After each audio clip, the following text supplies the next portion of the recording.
We have lost a man who can only be described as a true hero and champion of his people.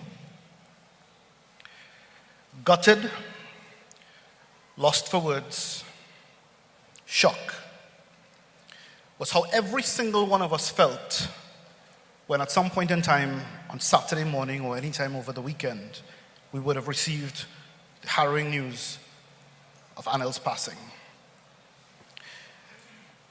After that initial phase of shock, we settled into grief that, according to the testaments of some who would have even messaged the station and reached out to the family, grief that some people confess they had not felt even at the passing of some of their own loved ones. Grief that some people confessed they had never experienced before, and that some also confessed they couldn't understand why they were experiencing this. How so? Because they never met the man. Some of us who are fortunate to have met him and to know him would understand why you felt the way that you felt. But think of those who never met Anil Bheem and have been crying intermittently from Saturday morning until present day. What sort of character and personality makes a man of that stature, of that magnitude? And I dare say in front of all of his musical fans and family that it was not his music. That was a part of it, but it was not all of it. Why are we mourning the loss of Anil Bheem? Why is a nation thrown into sorrow at the loss of one mere mortal man? Because Anil Bheem was more than that. Anil Bheem was not just a great singer, entertainer, vocalist. If you happen to know the man in many other or any other capacity, you would know Anil Bheem, as Cheryl does, as a husband. And how many women can truly, honestly confess, even before their husband's passing, that he was a great husband to me, that he was the best husband I could have asked for. That is the man that Cheryl mourns today. We do not just mourn the passing of an artist, we mourn the passing of a father who all throughout his careers, and no matter how high his career and his success soared, he always remembered that his true purpose, at least for those formative years, was to focus on his daughters, and later on, in fact, to this present day in life, to focus not just on his daughters, but more so on the loves of his life, and not just Cheryl, but his grandchildren. Oh, to sit and hear Anil regale at stories of his two grandsons.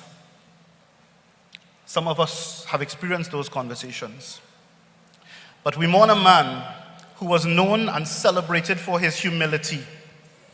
How many of you would have met Anil Bheem and in your head you had conjured images of this megastar because he is a megastar. But when you met the man, his feet were firmly planted on the ground. No hurries to take a photo with you, to hug you, to show you some love, to talk to you and your family as though you were his own. A man of simplicity. He didn't like fancy things, as Cheryl will attest to. A man of so many other stellar characteristics and traits. A man who, in his capacity as a radio presenter, didn't just play you music and share information with you. He didn't even just entertain you, but a man who kept, for close to 30 years, almost every single one of us here, companion on an afternoon when you were stuck in relentless traffic. And so when you got home after the traffic, you still didn't take off the radio, because such was the charisma of this man, to draw you into him.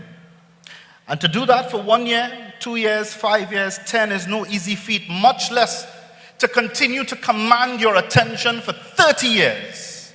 That is the magnitude of the man that we are here to mourn today.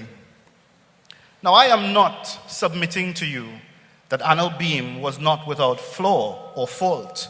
By no means whatsoever. He was, as we all are, mortals, and he would have followed along the way. But what was the difference with Anil?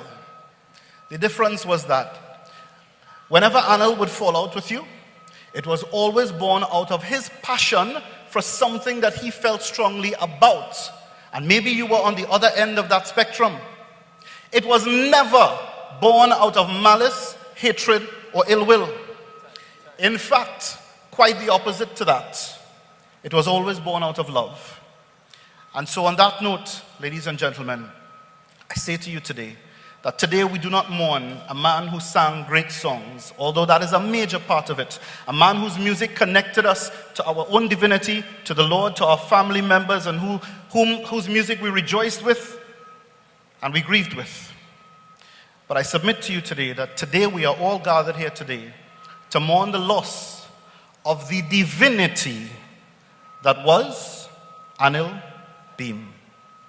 And whensoever any of us in his family or outside of that should miss this man dearly, just remember that all throughout his 30 years on radio, he has constantly told us where we can find him after he leaves this plane.